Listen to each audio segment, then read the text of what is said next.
Hobby Home YouTube kanalıma hepiniz hoş geldiniz.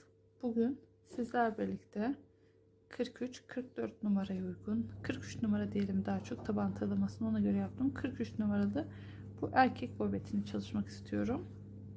Bobetimiz bu şekilde, modeli biraz yakınlaştırayım isterseniz. Bu şekilde.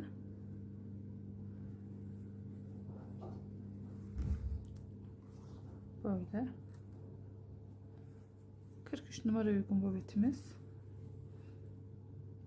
Ben gerekli malzemeleri söyleyeyim. Sonra bobetimizin yapımına geçelim isterseniz. Dediğim gibi 43-44 numara. Ben 43 numaraya uygun öreceğim bu sefer. İstanbul marka tabanlık kullanıyorum. 3 katmanlı kaymaz taban. Tığ olarak tabanlığımı 1 numara 1.90 mm tığ ile yapacağım. Taban tığlamamı üst kısmında yine Tulip marka 2 numara 2 mm tığ ile tamamlayacağım. İp olarak ben Nako Pırlanta'nın grisini tercih ettim. 130 numaralı. Şimdi isterseniz bobetimizin yapımına geçelim. Ben dediğim gibi 43 numaraya uygun yapacağım. Siz 44 numara yaparsanız tığlamada ufak değişiklikler yapmanız gerekir. Bunu size yeri geldikçe zaten söyleyeceğim inşallah. Evet, ipimizi alıyorum. Bir ilmek yapalım. Şimdi topuk kısmındaki en tepeyi bulalım.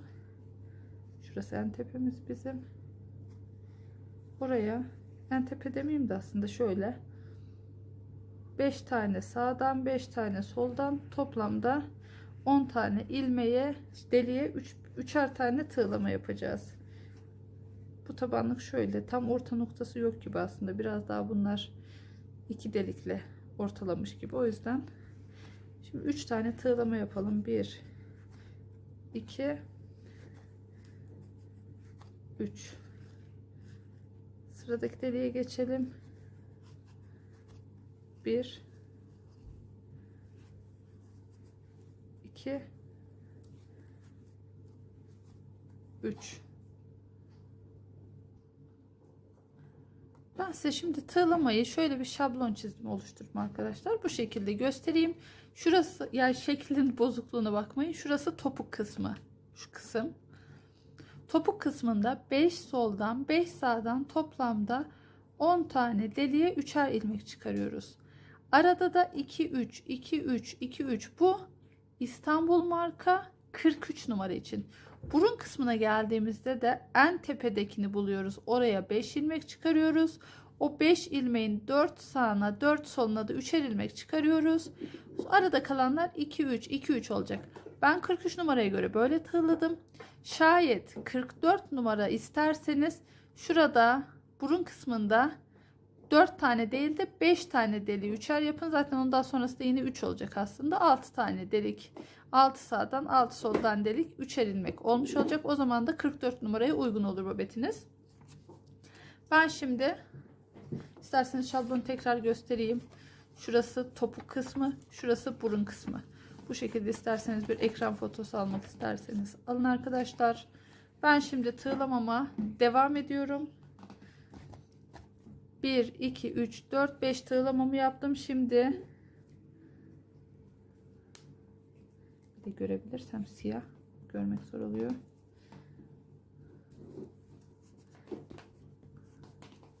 Bir, şimdi 2 3 2 3 şeklinde ilerleyeceğim. 2 1 2 3 1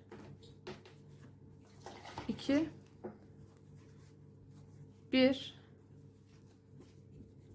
2 3. Şablonda size anlattığım gibi tığlamanızı yapın arkadaşlar. Ben de yapayım, videoda zaman kaybımız olmasın. Göstergemi daha sonra gösterdiğim gibi şablondaki gibi yapın. Bakın 1 2 3 4 5 taneyi 3'er tığlama yaptık. Sonrasında 2 3 2 3 2 3 bu şekilde burun kısmına kadar ilerleyelim. Toplamda 4 sağdan 4 soldan bir de ortadan 9 tane ilmek kalıncaya kadar 3 2 ilerleyin. Daha sonra ben size bu delik sayılarını da beraber sayacağız. Siz de elinizde hangi marka varsa ona göre uyarlarsınız. Taban tığlamasını az önce size söylediğim şekilde tamamladım arkadaşlar. Şimdi delik sayısına bakalım isterseniz. Üst kısmı da 2 numara 2 milimetre ile öreceğim.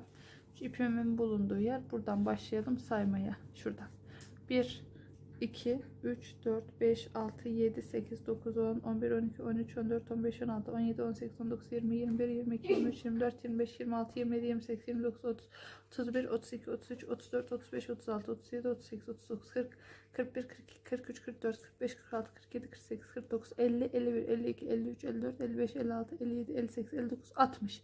Toplam 60 delik var ve tığlamayı şurada gördüğünüz gibi yaptım. Son kez tekrar diyorum. Şayet 44 numara için örerseniz, burası topuk kısmı, burası burun kısmı. Burun kısmında tepedekine 5 yapıp sonrakine 3 değil, sonraki 4 tanesini 3 değil, 5 6 tanesini 3 tığlarsınız. Buradan da 6 tanesini 3 tığlarsınız. O zaman 44 numaraya uygun örmüş olursunuz. Şimdi ben burada da göründüğü gibi en altta 3 sırayı bu sefer sık iğne değil çakma trabzan olarak öreceğim arkadaşlar ve başlıyorum. Burada bitti. Bir zincir çektim. Bu şekilde üste çıkıyorum. Tığımın önüne ip aldım. İçerideki kanada, bakın keçe taraf içeride kalıyor arkadaşlar. İçerideki kanattan çakma trabzan yaparak ilerliyorum. Evet. Şöyle yakınlaştırma moduyla göstereyim. Bakın. İçerideki kanattan alarak her bir ilmeği, her bir şey tığlamanın üzerine bir tane çakma trabzan olacak şekilde ilerliyoruz.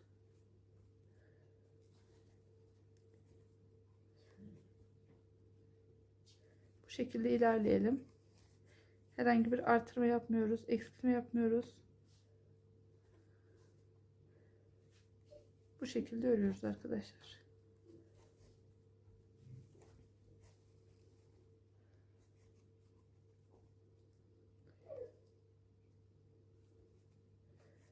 Tüm bobetin etrafını sadece içerideki kanattan alarak örüyoruz.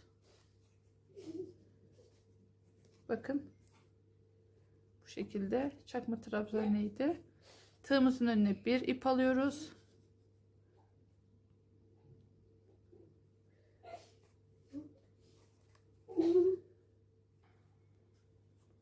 Bu şekilde ilerleyelim arkadaşlar. Bakın. Tığımızın önüne ip aldık. İçerideki kanattan bir ilmek aldık. Tek seferde çektik. Ben burayı çakma trabzan yapmayı tercih ediyorum. Siz isterseniz 4 sıra sık iğne yapabilirsiniz arkadaşlar. Yalnız 4 sayfa diyorum. 4 sıra sık iğne yaparsanız o zaman taban tığlamasında da ufak değişiklikler yapmanız gerekebilir. Yapmazsanız birazcık kasar, biraz küçük olabilir. O yüzden verdiğim sayılarla yapacaksanız 3 sırayı çakma trabzan yapmanızı öneririm. Ben şimdi sıra sonuna kadar geleyim arkadaşlar. Zaten hep aynı şekilde gördüğünüz gibi. Tığımızın önüne ip alıyoruz. İlmeğin iç kanadından tığımızı geçiriyoruz.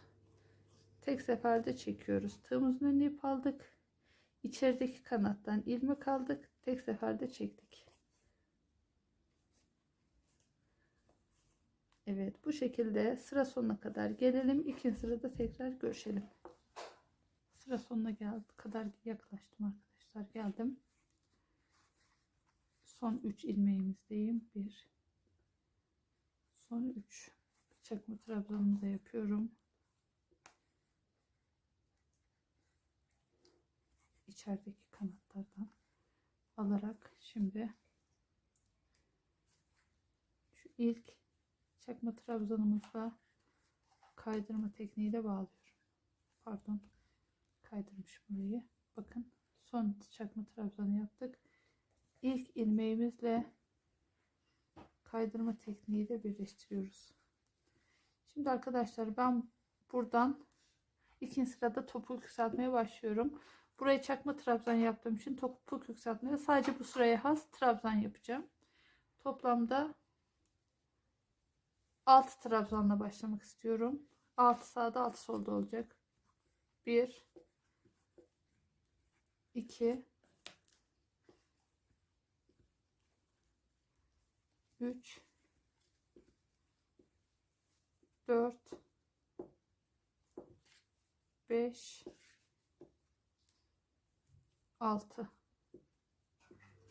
6 tane trabzan yaptım. 6 tane de topuk sonunda yapacağız. Yani daha doğrusu sıra sonunda buraya geldiğimizde yapacağız. Bundan sonrasında yine çakma trabzan devam ediyoruz. Az önce ne demiştim ben? Tamamen ilk 3 sırayı çakma trabzanla yapıyorum. Topuk yükseltme için 6 tane trabzan yaptım. Yani tığımızın önüne göstereyim. Tığımızın önüne bir ip aldık. Sıradaki ilmeğe girdik. 2 kere de çektik. Buradan sonrasını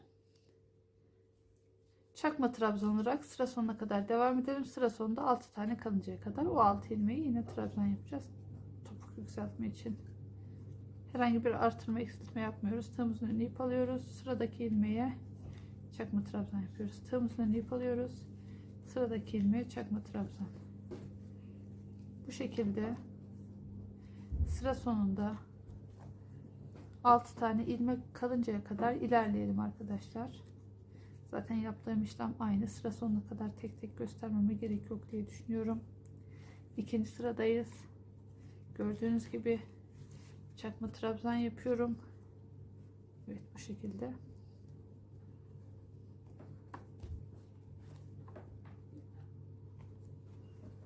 Sıra sonuna kadar gelelim. Sıra sonundaki 6 tane ilmeği de trabzan yapalım ve ikinci sıramızı tamamlayalım. Üçüncü sıramız yine tamamen çakma trabzandan oluşacak arkadaşlar. Üçüncü sırayı tamamen çakma trabzan yapacağız. Ondan sonra ipimizi kırıp ön taraftaki desenli kısma geçiş yapacağız inşallah. Çakma trabzan yaptım arkadaşlar ikinci sırayı da. Son 6 ilmek kala. Bakın 1 2 3 4 5 6 orayı trabzan yapıyorum. 1 2 3 4 5 6 ve şu dibine batmıyorum ve ilk trabzanımla kaydırma tekniğiyle birleştiriyorum. Bir zincir çekiyorum. Üçüncü sıramızda yine çakma trabzan yapacağız. Bakın şurada birleştirmiştik. Yine aynı yere bir çakma trabzan yapıyorum. Onunla başladık. Devamını hep çakma trabzan yaparak sıra sonuna geliyoruz. Sonrasında da ipimizi kırıp öndeki model kurma işlemine geçeceğiz. Bu şekilde ilerleyelim arkadaşlar.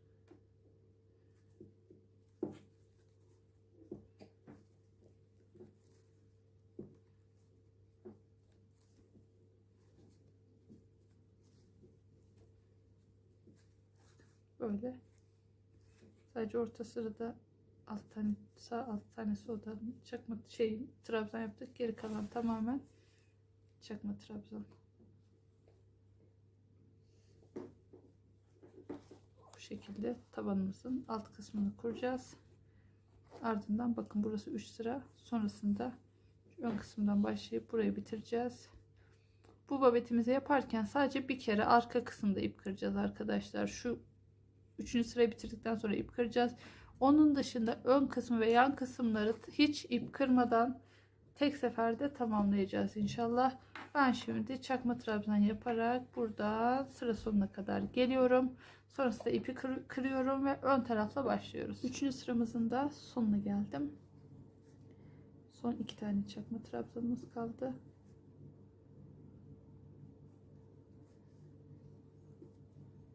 Onları da yaptım ve birinci ilmekle kaydırma tekniğiyle birleştiriyorum. Bir zincir çekiyorum ve Üçüncü sıramızın sonunda ipimizi kırıyorum arkadaşlar. Şimdi bakın 3 sıramızı tamamladık. Önce tırlamamızı yaptık. Sonra çakma trabzan olarak ilk 3 sıramızı tamamladık. Topuk kısmında sadece şu ikinci sırada 6 sağdan 6 soldan 12 tane trabzan yaptık. Şimdi babetimizin orta noktasını bulup 7 tane ilmek ile öndeki şu model kısmını kurmaya başlayacağız arkadaşlar. Babetimizin orta noktasını buluyoruz arkadaşlar. Ben orta nokta olarak şurayı buldum. Şurası benim için, babetim için orta nokta. Bir dakika, şöyle tığımı bir takayım. İpimi alacağım şimdi. Orta noktadan, şimdi ben 7 ilmekle başlayacağım. O yüzden bu orta noktanın 3 sağındakini 3 de solundakini öreceğim. Toplamda 7 ilmeğim olacak. Ama öncelikle bakın, bir orta ilmeği tuttuk buradan. 1 2 3 4. ilmeğe tığımızı geçirdik. İpimizi aldık. İpimizi geçirdiğimiz yere herhangi bir işlem yapmıyoruz.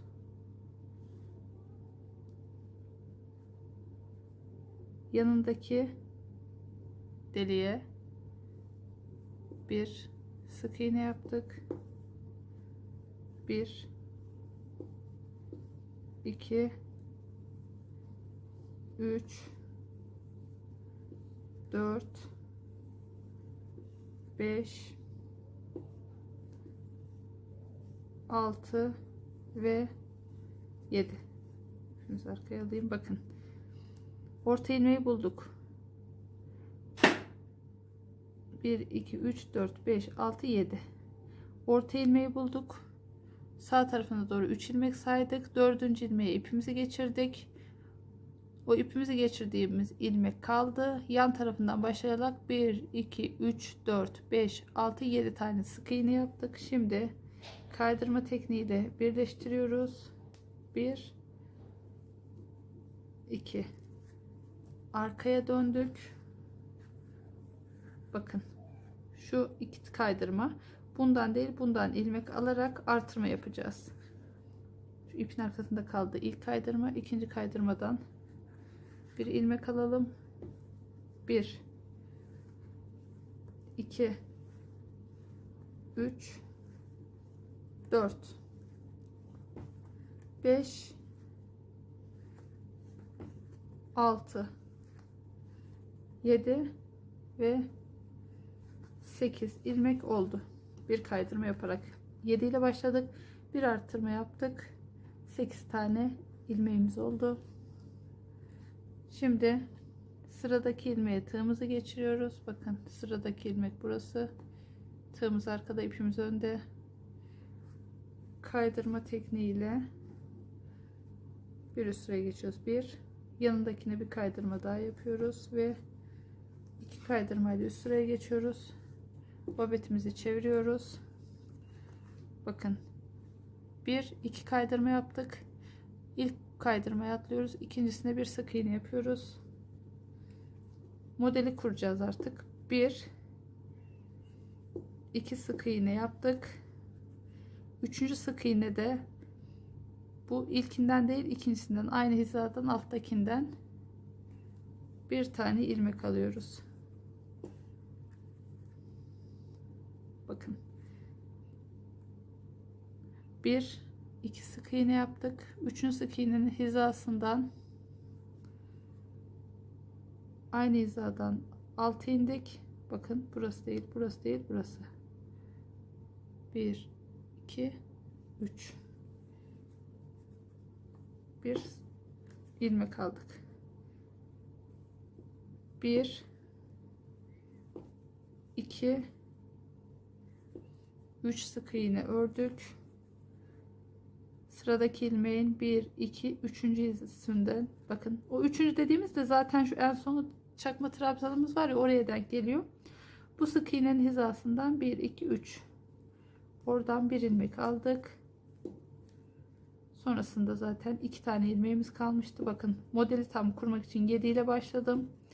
8, ikinci sırada 8 oldu. Üçüncü sıradaki artırmamızla 9 ilmek oldu. 2 sağdan 2 soldan örmüş olduk. Birer tane model, ortada da 3 tane sık iğne. Zaten her iki modelin ortasında 3 tane sık iğne olması gerekiyor. Sıra sonuna geldik. Sıradaki ilmekten kaydırma yapıyoruz. Bir, yanındakinden ikinci kaydırmayı yapıyorum. Arkaya dönüyorum. Yine burada da artırma yapıyoruz. Bakın, bir iki kaydırmamız var. İlk kaydırmayı atlıyoruz. İkinci kaydırmamızdan ilmek alıyoruz. Toplamda kaç ilmek olacak? 1 2 3 4 5 6 7 8 9 ve 10 tane ilmeğimiz oldu. Ne yaptık? 7 ile başladık. İkinci sırada 8, 7 ile başladık. İkinci sırada 8, üçüncü sırada 9, dördüncü sırada 10 tane ilmeğimiz oldu. Şimdi en son ilmek aldığımız yer burasıydı. Şimdi tığımızı arkaya atıyoruz. Sıradaki ilmekten geçiriyoruz. Kaydırma tekniğiyle. Bir üst sıraya geçmek için ikinci sıradaki, yani sıradaki sık iğneden de bir ilmek alıyoruz. Kaydırma tekniğiyle ve arkaya dönüyoruz. Şimdi yine bakın, iki kaydırma yaptık bunlardan. Birincisi, ikincisi. İlkini atlıyoruz, ikincisine bir sık iğne yapıyoruz. Burası sıranın da artırmasını yapmış olduk. Şimdi bir önceki model kurmada iki sık iğne yapıp modeli kurduk. Burada da bir sık iğne yapıp modeli kuruyoruz. Aynı sırada 1 2 üçüncüye geçiyoruz. Bakın, aynı sıra, aynı hiza. 1 2 üçüncüye tığımızı geçirdik. Modelimizi kurduk. Şimdi 1 2 3 sık iğne örüyoruz. Yine sıradaki modeli kuracağız. 1 2 3.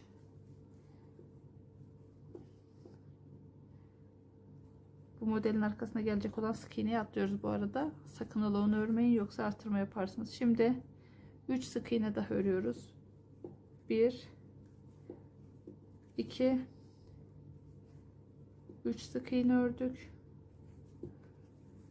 Bu uzun bacakların arası 3 tane sık iğne oluyor arkadaşlar. Geldik yine 1 2 üçüncüye. Bakın, aynı hizada 1 2 3 modelimizi kurduk. Sık iğnemizi alıyoruz. Bir tane başta, bir tane sonda olacaktı. Bir burada sık iğnemiz vardı, bir de burada. Şimdi kaydırma tekniğiyle bu sıradaki ilmeğimiz, kaydırdık. Bir tane daha kaydırma yapıyoruz ve bobetimizi çeviriyoruz. Yine artırma yapıyoruz. Bakın, bir iki tane kaydırmamız var. İlk kaydırmaya atlayıp ikincisine sık iğne yapıyoruz. 1 2 3 4 5 6 7 8 9 10 11 ve 12 tane ilmeğe ulaştık. Sıra sonunda yine sıradaki ilmekten kaydırma tekniğiyle bağlıyoruz. Sonraki ilmekle de yine bir kaydırma yapıyoruz ve bir üst sıraya çıkıyoruz. Modeli kurarken 3 ile başladık. Pardon, üzgünüm. Özür dilerim. 2 ile başladık. 1'e düşürdük. Burada direkt modeli kuracağız. Zaten şurası. Bakın, kaydırma 2 tane yapmıştık. İlk kaydırmayı atlıyorduk. İkinciyi de artırma yapıyorduk. Onun hizası 1 2 3. Tam bağlantı yeri oluyor orası da zaten. Bir tane ilmek aldık. 1 2 ve 3 tane sık iğne yaptık. Yine 1 2 üçüncü. Bakın aynı hiza 1 2 3. Bir ilmek aldık. 1 2 3 sık iğne yaptık. 1 2 3. Bakın 1 2 3. Yani bir önceki o uzun kısmın bir üstü oluyor. Evet. 1 2 3 sık iğne yaptık ve son sık iğnenin 1 2 üçüncüsünden modelimizi kurduk. Sıradaki ilmekle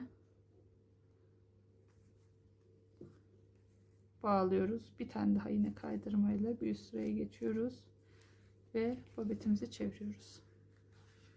Birkaç sıra daha yapıp göstereceğim. Her sıra göstereceğim arkadaşlar modelimizin nasıl ilerlediğini. Her sırada bir artırma yapıyoruz gördüğünüz gibi. Bakın yine 1 2 kaydırmamız var. Birinci kaydırmayı atlıyoruz. İkinci kaydırmadan sık iğne yapıyoruz. 1 2 3 4 5 6 7 8 9 10 11 12 13 ve 13 ve son ilmek 14. Yine sıra sonuna bağlıyoruz kaydırmayla. Bir sonraki ilmeğe de kaydırmayla üst sıraya geçiyoruz.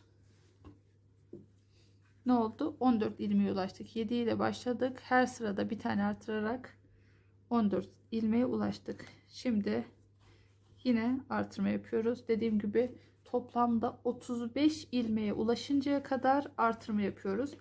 Ben 43 için öyle yaptım. Siz 44 numara için bir tane daha fazla artırabilirsiniz. Daha küçük numaralarda da artırmayı daha azaltabilirsiniz. Bu ayağın geniş olup olmamasıyla da ilgili. Eğer çok geniş taraklı bir ayaksa daha fazla artırabilirsiniz. İnce uzun bir ayaksa artırmayı daha azaltabilirsiniz. Bakın yine bir iki tane bağlama yapmıştık. İlkini atladık, ikinciyi artırmamızı yaptık. 1 2 3 tane ördük. 1 2 üçüncü ilmekten model kurduk.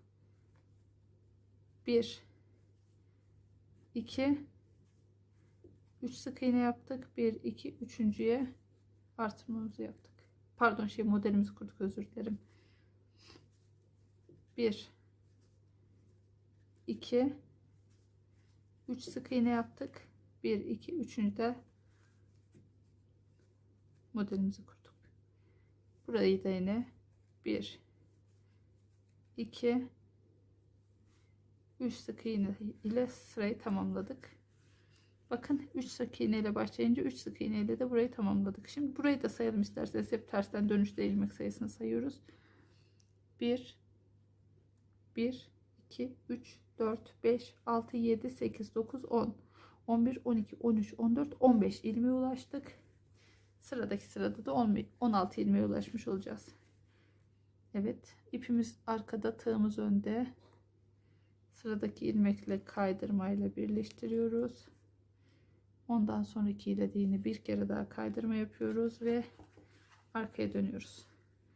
İlk kaydırmayı geçip ikinciye bir ilmek yapıyoruz. Bu sıranın artırmasını yapmış oluyoruz. Ve bu sırada toplamda 16 ilmeğe ulaşmış oluyoruz. 2 3 4 5 6 7 8 9 10 11 12, 13, 14, 15, 16 ilmeğimiz oldu. Sıra sonunda yine tığımız arkada, ipimiz önde. İpimizi önden arkaya doğru alıyoruz ve kaydırmamızın ilkini yaptık. İkinci kaydırmamızı da yapıyoruz sıradaki ilmekle. Bir üst sıraya geçtik. Az önce neydi? 3 ilmek vardı başta. Şimdi yine bir ikinci ilmek, ikinci kaydırmaya ilk ilmeğimizi yapıyoruz, artırma. 1 2 ilmek yaptık. 1 2 1 2 üçüncüden aynı hizadan modelimizi kurduk. 1 2 3 kaydırma, pardon, 3 sık iğne yaptık. 1 2 üçüncüden modelimizi kurduk. 1 2 3 sık iğne yaptık. Modelimizi kurduk. Zaten bakın hep model aynı hizaya denk geliyor. İlk modelimizi kurarken arkadaşlar 2 sık iğne ile başladık. Sonrasında bir sonrasındaki model kurarken 1 sık iğne, sonrasındakinde hiç sık iğne yapmadan direkt model kurduk. Onun bir sırasına yine 3 sık iğne, 2 sık iğne, 1 sık iğne, direkt model kurma olarak ilerliyoruz. Bu şekilde toplamda 35 ilmek sayısına ulaşıncaya kadar artırmalarımızı bu şekilde yapalım. Elimizi biraz gevşek tutabiliriz arkadaşlar. Çok sıkarsak kasabilir. Evet. 1 2 3 sık iğne yaptık. 1 2 üçüncüden alarak modelimizi kurduk. Ne yapmıştık? 2 ile başlamıştık. Yine 2 sık iğne elde de sırayı bitiriyoruz. Kaydırma tekniğiyle bağlıyoruz. Bir tane daha kaydırmayla bir üst sıraya çıkıyoruz ve patiğimizi çeviriyoruz. Yine artırmamızı yaparak sıra başına kadar ilerliyoruz. Dediğim gibi bu şekilde arkadaşlar toplamda 35 ilmek sayısına ulaşıncaya kadar artıralım. Evet, örüyorum. Böyle tekrardan sıra başında göstereyim. Bir posta daha modeli kuralım. Ondan sonra videoya biraz ara verelim. 35 artırmaya kadar örüp sonrasında devam ederiz. Bu sırayı da öreyim isterseniz. Sıra sonuna geldim. Sıradaki ilmekten kaydırma tekniğiyle bağladım. Sonraki ilmekten bir üst sıraya geçtim ve arkaya döndüm. Bir önceki sırada ne yapmıştık arkadaşlar? 2 tane sık iğne yaparak model kurmuştuk. Burada bir tane sık iğne yaparak model kuruyoruz. Bir sık iğne yaptık. Bakın zaten şu bir önceki modele bakarsanız modelin tam üstü ve bir önceki bir sonraki kalacak. Çünkü onlar üçü sık iğne olacak. Bakın bu aradaki model olacak. 1 2 3 3 sık iğne. Hani kafanız karışırsa modele bakın. Bir alt sıradaki modelin tam üstü bir tane, bir sağ bir solu sık iğne olacak. Ondan bir önceki, yani burası model olacak. Bakın tam da dediğim gibi model 3 sık iğne, yine 1 2 3 model. 1 2 ve 3. Evet, bu şekilde modelimiz ortaya çıkıyor arkadaşlar. Dediğim gibi gösterdiğim şekilde tam 35 ilmek oluncaya kadar artırmamıza devam edelim. Sonra birkaç sırada artırmadan öreceğiz inşallah. Bu şekilde devam edin. Toplam 35 ilmek sayısına ulaştım arkadaşlar. Şimdi birlikte sayalım isterseniz. 1 2 3 4, 5, 6, 7, 8, 9, 10, 11, 12, 13, 14, 15, 16, 17, 18, 19, 20, 21, 22, 23, 24, 25, 26, 27, 28, 29, 30, 31, 32, 33, 34, 35. İlmeği henüz bağlamadım arkadaşlar. 35. ilmeği de tamamladım. Yani artık artırmamız bitmiştir. Şimdi burayı sıradaki ilmekle kaydırma tekniğiyle bağlıyorum. Yakınlaştırayım. Bağlıyorum. Bir üst sıraya geçmek için sıradaki ilmekten de tığımı geçiriyorum. Bakın 1-2 kaydırma yaptık. Dönüyorum. Az önce artırma yaparken ne yaptık? İlk ilmeği atlayıp ikinciye batmıştık. Çünkü artırma yapıyorduk. Artık bu iki ilmeği de atlıyoruz. Bakın 2 kaydırmayı da atladık.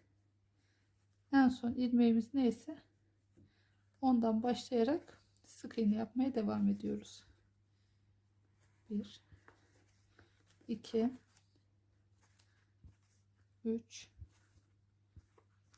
4, 5, 6, 7, 8, 9, 10, 11, 12,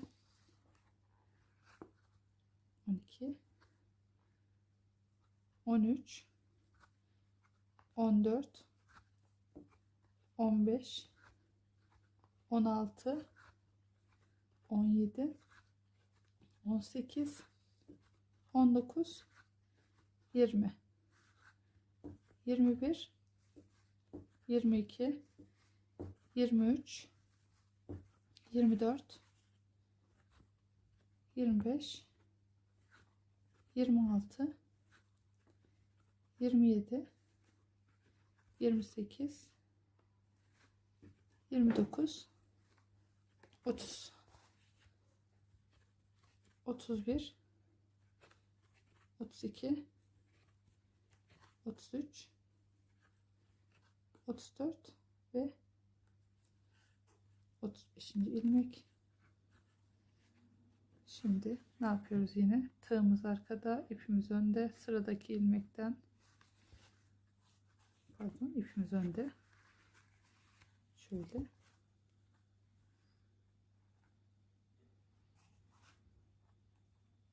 Bir sıraya geçmek için de sıradaki ilmekten geçiriyoruz. Bakın.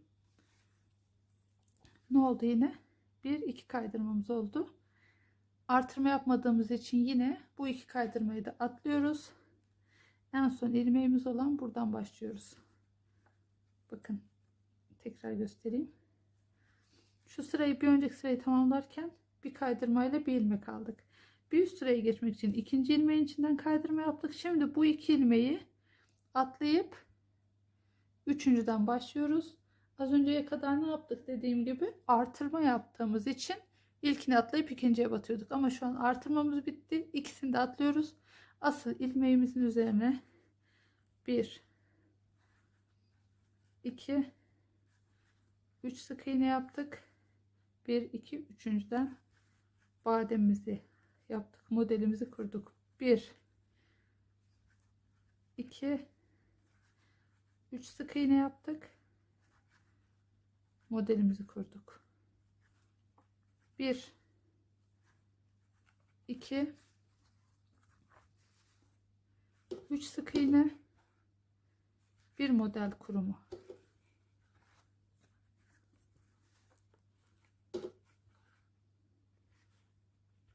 Bir, 2, 3 sık iğne, bir model kurduk. 1, 2, 3 sık iğne, bir model kurduk. Dediğim gibi toplam 35 ilmeğe ulaştığımız için artık artırma yapmayacağım arkadaşlar. Bakın böyle. Toplamda kaç sıra örmemiz gerekiyor bir sayalım isterseniz. Toplamda yani şu modellerden, bademlerden kaç tane yapmamız gerekiyor bir sayalım. 1, 2, 3, 4, 5, 6, 7, 8, 9, 10, 11, 12, 13, 14, 15, 16, 17, 18, 19. 19 tane yapıyoruz arkadaşlar. Son 2 tanesi zaten şurası. Şu üst kısmı yaparken yapıyoruz. Toplamda 19 tane, en son buradan sık iğne buraya doğru 19 tane bademimizi yapıyoruz. Sonrasında şu kenarlara geçeceğiz arkadaşlar. Pardon, şöyle uzaklaştırayım. Bakın bunları 1, 2, 3, 4, 5, 6, 7, 8, 9, 10, 11, 12, 13, 14, 15, 16, 17, 18, 19. 19 taneyi yapıyoruz. Sonrasında yanlara geçiyoruz. Yanları tamamladıktan sonra en son şu bölümü yapıyoruz ve babetimizi bitiriyoruz. 19 tane bunları tamamlayalım. Sonrasında videomuza devam edip yan kısımlarına geçeriz. Size söylediğim gibi arkadaşlar, bu bademleri toplamda 19 sıra yaptım. Sayalım isterseniz, sonra yan bölüme geçeriz. 1, 2, 3, 4, 5, 6, 7, 8, 9, 10, 11, 12, 13, 14, 15, 16, 17, 18, 19. Toplam 19 tane yaptık. Artırmamız en fazla 35'ti biliyorsunuz. Bakın şöyle de yan duruşumuz bu şekilde. Sıra sonuna geldim. Sonra video ile devam edelim istedim. Son sık iğnemi yaptım. Buraya da bağladım. Kaydırma tekniğiyle yakınlaştırayım. Şimdi ikinci kaydırmayı yapmadan önce arkadaşlar, şu birinci ilmek var ya, ilk ilmek, onun içinden tığımı geçirdim, ipimi oraya aldım. Yani şu ilk ilmeğe geçmiş olduk. Oradan şimdi sık iğne yapmaya devam edeceğiz. Bir, artık yan tarafa geçtik arkadaşlar. Sık iğne yapıyoruz. Buradan sonrasını sadece topuk yükseltmesi yapacağımız kısımda çakma trabzan yapıyoruz. Daha önce topuk yükseltmede arkadaşlar toplamda, pardon, topuk yükseltmede 6 sağda 6 solda trabzan yapmıştık. İkinci sırada 3. sırayı full çakma trabzan geçmiştik. Şimdi bu yan kısmı örerken, yanları yaparken, yani şu kısımları yaparken, bakın buralar sık iğne olacak. Arka kısım her sırada bir tane artırmak üzere çakma trabzan olarak ilerleyecek ki topuk kısmı birazcık daha yüksek olsun. Bakın topuk kısmında da dediğim gibi ikinci sırada 6 trabzan yapmıştık. Bundan sonra yanlara geçtikten sonra çakma trabzan yapıyoruz. 7 tane o arkadaki şu bağlantı yerine boşluk görünmesin diye bir tane de oraya yaptım. 7 de diğer tarafta, toplam 15 tane. Her sırada bir sağdan bir soldan olmak üzere fazla çakma trabzan yapıyoruz ve 15, 17, 19, 21, 23, 25, 27 toplamda çakma trabzan sayımız 27'ye ulaşıncaya kadar da topuk yükseltmemizi yapıyoruz. Devam edelim şimdi böyle. Pardon. Şimdi sık iğnemizi yapıyoruz.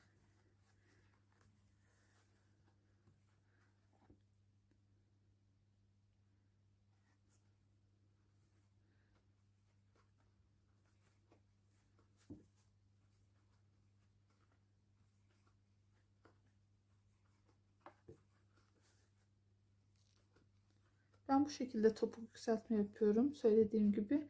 Ama bir tane daha topuk yükseltme var. Bir başka videomda da onu anlatacağım inşallah. Arkadaşlar, koskoca babeti tamamlarken sadece şu arkada ip kırdık. Onun dışında ip kırmayacağız. Şu ipi de, kırdığımız ipi de alalım, içeriye kaybedelim isterseniz. Ördükçe içeride kalsın. Fazlalık kısmı da keseriz. Sık iğne ördükçe bu içeride kalsın. Şimdi sona doğru gelince 7 tane sağdan 7 tane de soldan çakma trabzan yapacağız. Orası bizim topuk kısmımız olacak. Ve her sırada ikişer tane artıracağız. Bir sağdan bir soldan olmak üzere.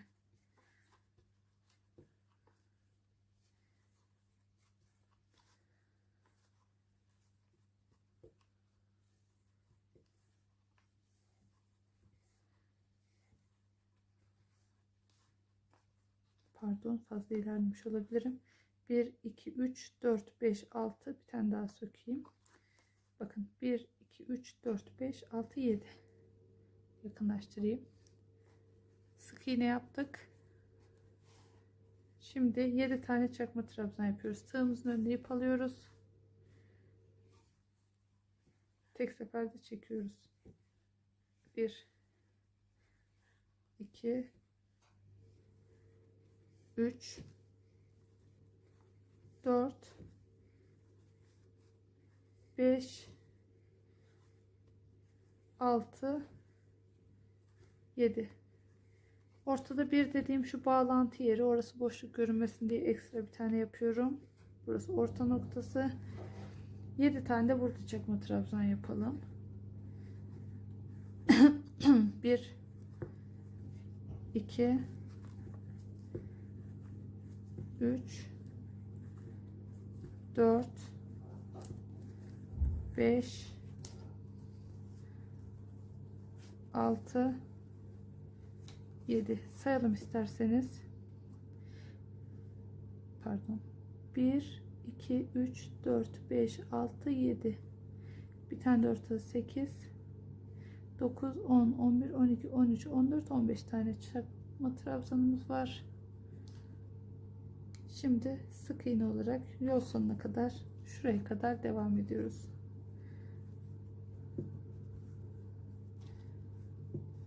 Uzaklaştırayım birazcık.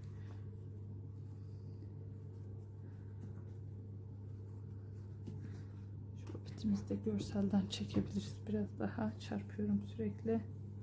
Ya da şöyle şurada dursun, daha çarpmam herhalde.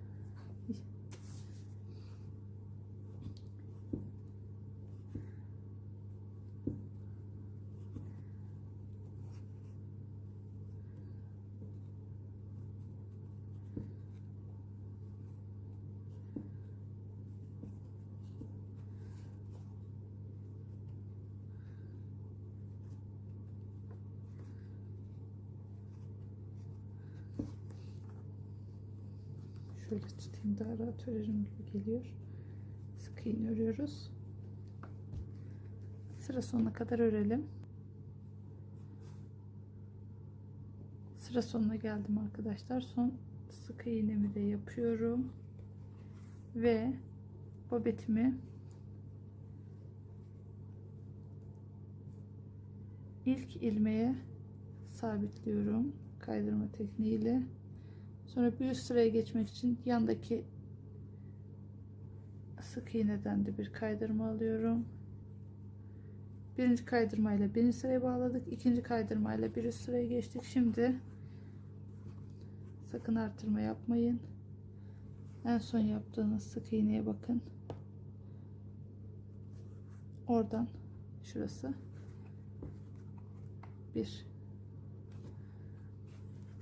böyle sık iğne yaparak çakma trabzanlara kadar ilerleyin. Çakma trabzanın bir öncekini alarak bu sırada da toplam çakma trabzan sayısını 17'ye çıkaralım.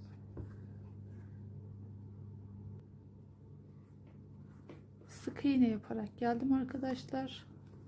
Bir önceki çakma trabzan buradaydı. Burada bitmişti. Biz bir öncekinden başlayarak çakma trabzan yapacağız. Toplam kaç demiştik? 17 olacak. 1 2 3 4 5 6 7 8 9 10 11 12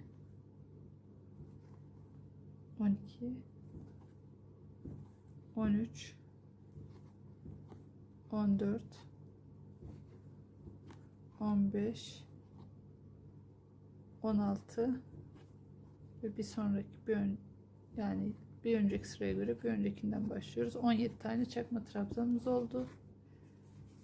Topuk kısmı kısmı burası arkadaşlar. 17 tane oldu. Şimdi sık iğne yaparak sıra sonuna kadar gelelim. Sıra sonuna geldim arkadaşlar. Son sık iğnemi yapıyorum. Artık son sık iğneyi yaptım. Pardon. Son sık iğneyi yaptıktan sonra tığımız arkada. Bakın, ipimiz önde şu şekilde. Sıradaki ilmekle bu sırayı sabitliyorum. Sonraki ilmekle de bir üst sıraya geçiyorum. Yine artırma falan sakın yapmayın. Sık iğnelerimi örüyorum. Bu sırada da topuk bölümünde kaç olacaktı? Az önce 17 oldu. Şimdi 19 tane çakma trabzanımız olacak. Yani her seferinde bir öncekine çakma trabzan yapıyoruz buradan. Mesela şurada en son çakma trabzan yaptık ki bu sefer buradan başlayacağız çakma trabzana. Burada da bir sonrakine bir tane fazla çakma trabzan yapacağız. Bu şekilde topuğumuz yükselmiş olacak. Dediğim gibi herhangi farklı bir işlem yok arkadaşlar. Burayı ben şimdi diğer bitmiş babetimizden sayayım. Saydığım sıra sayısı kadar örelim. Sonrasında da kenar sık iğnesini gidip ön taraftaki yüksek kısmı yapalım. Herhangi bir değişiklik yok çünkü. Dediğim gibi toplamda şu anda biz şuradayız. 12 yükseltmesini yaptık. 15 yükseltme yaptık. 17'li yaptık. Şimdi 19, toplam 19 tane çakma trabzanla yükseltme yapacağız. 27'ye ulaşıncaya kadar topuk yükseltmesinde birer tane fazla çakma trabzan yapacağız. Toplam şu yandaki sıra sayımız kaç olacak ona bakalım. 1 2 3. Bu 3 sıra neydi? Şurayı ön kısmı kurmadan önceki halimizdi. 3. Toplamda 4 5 6 7 8 9 10 11 12 sıraya ulaşacağız arkadaşlar. 12 sıra oluncaya kadar yapalım, örelim. Sonrasında şu kenar sık iğnesini yapıp şu ön kısmı yapacağız. 11. sıranın sonuna geldik. Burayı son sıraya beraber başlayalım. Son sık iğnelerimi yapayım.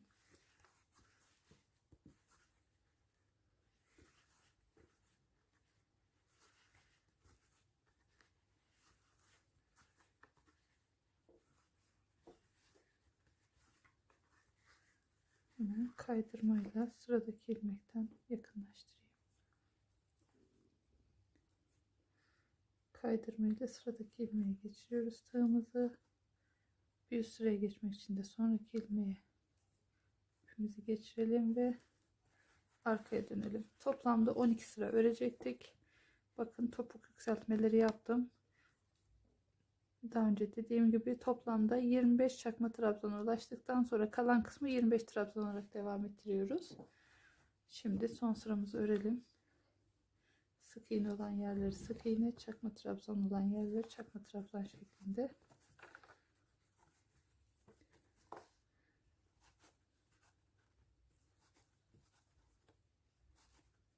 Sıra sonuna kadar örelim. Sonrasında da kaydırma tekniğiyle babetimizi tamamlamış olacağız. Sonrasında da şu öndeki bu kısmı yapıp babetimizi bitireceğiz. Çakma trabzanları örüyorum. Şimdi topuk kısmında dediğim gibi toplamda 25 tane çakma trabzan olacaktı.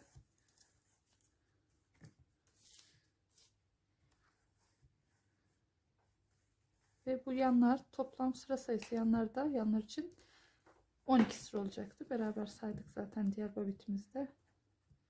Çakma trabzanlarımızı yapıyoruz. Tığımızın önüne ip alıp tek seferde çekiyoruz. Bakın topuk bölümü de böyle. Daha iyi kavrasın diye topuğu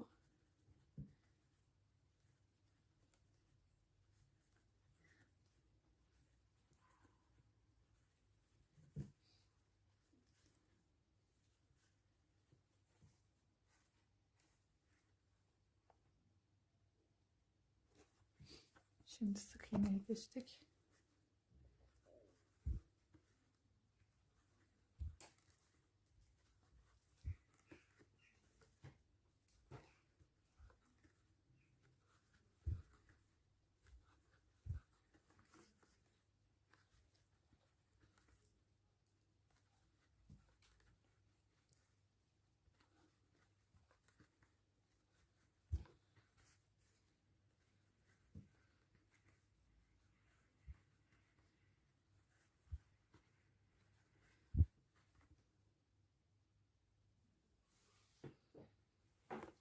Sıra sonuna geldim.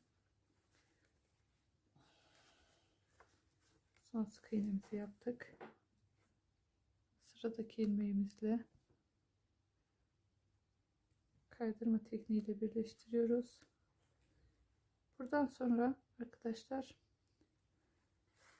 ipi hiç kırmadan ön kısmı yapmak istiyorum. O yüzden tersten kaydırma yapmak istiyorum. Bakın böyle. Şu şekilde ilmeğin içinden tığ geçirdim. Siz isterseniz ipi kırıp diğer taraftan kaydırma yapabilirsiniz. Ben ipi kırmadan yapmak istiyorum, o yüzden. Bakın bu şekilde.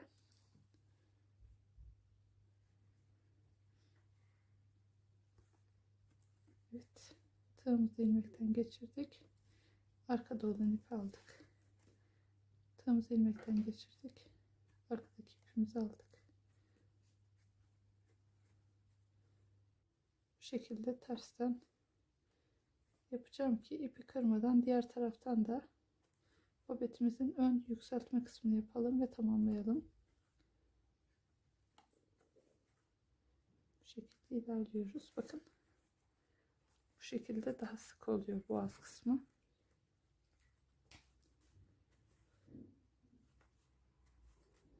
Sıra sonuna kadar bu şekilde tamamlayalım.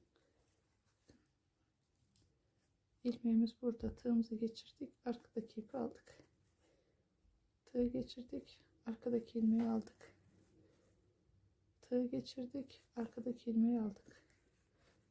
Bu şekilde. Kaydırmada da sıra sonuna yaklaştım. Bu şekilde son bir kaydırmamız, son bir kaydırmamı da yaptım. Şimdi ipimizle hemen şuradan ilk ilmeğin üzerine sık iğne yapıyoruz.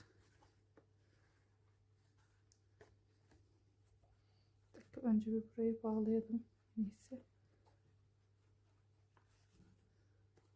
Evet.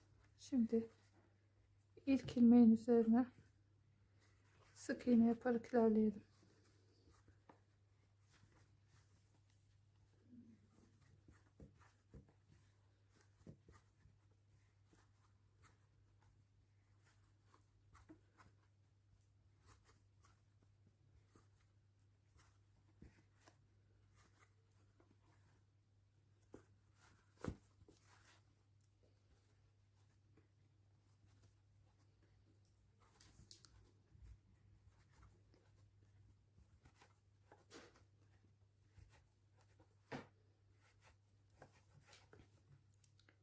Son sık iğnemiz burada.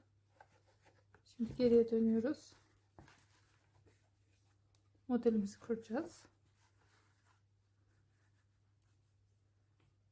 Bir zincir çekiyoruz. Bir sık iğne yapıyoruz. Yakınlaştırayım. Bir sık iğne yapıyoruz. Bakın modelin üzerine geldik. Bir sık iğneden sonra modelimizi kuruyoruz. 1 2 üçüncüye alttan alıyoruz.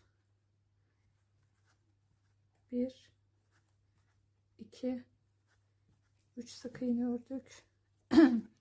Yine modeli kuruyoruz. 1 2 3. Üçüncüden aldık. 1 2 3 modelimizi kurduk. 1 2 3 modelimizi kuruyoruz.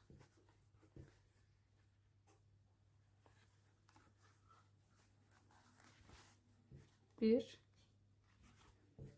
2 3 ve burada da yine sık iğnemiz var. Burada 1 2 3 modelimizi kuruyoruz. Geriye dönüyoruz. Bu sırada yine sık iğne yapıyoruz arkadaşlar.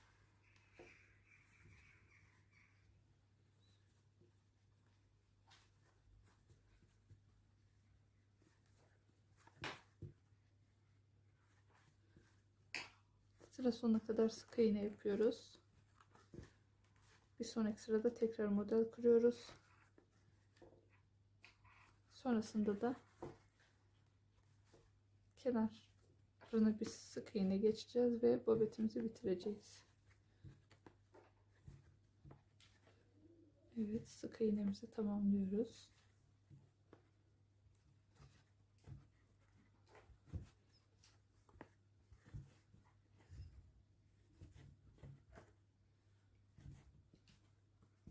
Bir zincir çektim. Geriye döndüm. Ve 3 tane sık iğne yapıyoruz. 1 2 3 sık iğne yaptık. Bir model kurduk. 1 2 3 sık iğne yaptık. Bir model kurduk. 1 2 3 sık iğne yaptık. Model kurduk. 1 2 3 sık iğne yaptık. Bir model kurduk. 1 2 sık iğne yaptık. Bir zincir çekiyoruz. Geriye dönüyoruz. Yine bir sıra sık iğne yapalım arkadaşlar.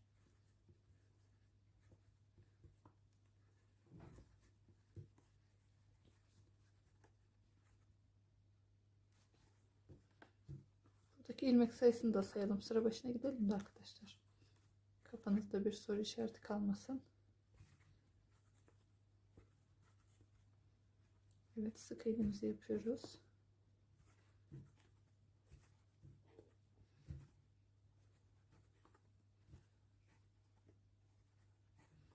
Ve son sık iğnemizi yaptık. Şimdi ipimizi, patiğimizi ipimizin ilmeğin içinden geçireceğiz de önce bir şurayı sayalım arkadaşlar. Bakın biz şimdi ne yaptık? Şu öndeki yükseltme kısmını yaptık. Kaç ilmeğimiz varmış bir sayalım isterseniz. Bakın. 1 2 3 4 5 6 7 8 9 10 11 12 13 14 15 16 17 18 tane. Şimdi ipimizi yine kırmak istemiyorum. Şu alttan sık iğne yapmaya başlamam lazım. O yüzden ilmeğimizi biraz genişlettim ve ip yumağımızı geçireyim en iyisi. Patiğimizi içinden geçirmek biraz zor olacak. Şöyle ip yumağını o ilmeğin içinden geçirdim.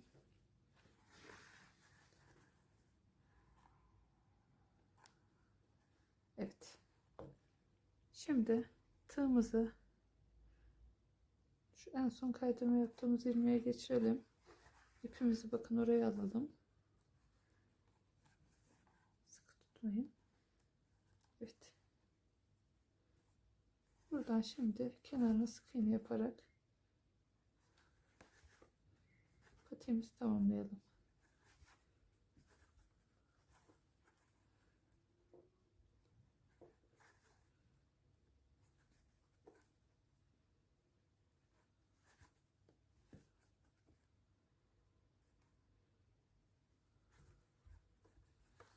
Köşeye 1 2 3 tane sık iğne yapalım.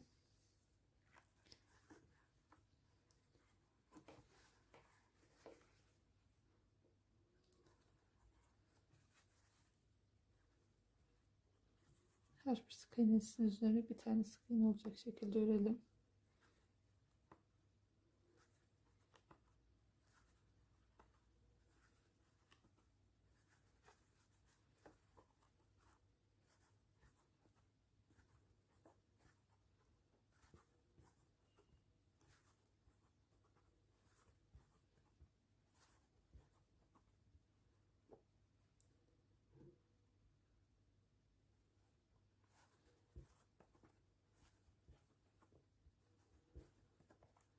Köşeye yine 3 tane sık iğne yapalım.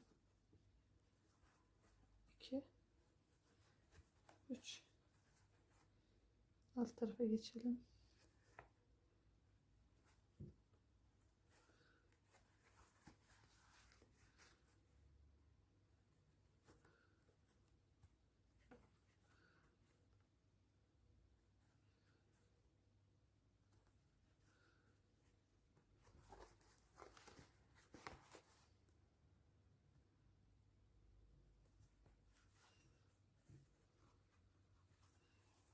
Evet, son tığımı çıkardım.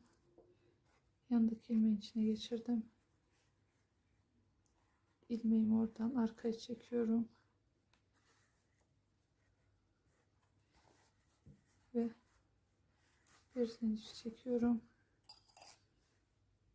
İpimizi kırıyorum.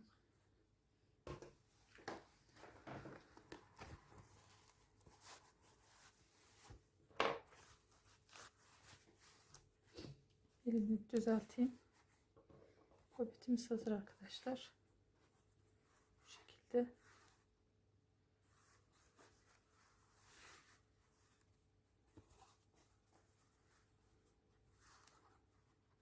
Yapacak olan herkese kolaylıklar diliyorum. Bu şekilde güzel bir çift erkek bobetiniz olacak. Yeah, yeah, oh, oh, yeah, yeah, oh, oh, oh, yeah.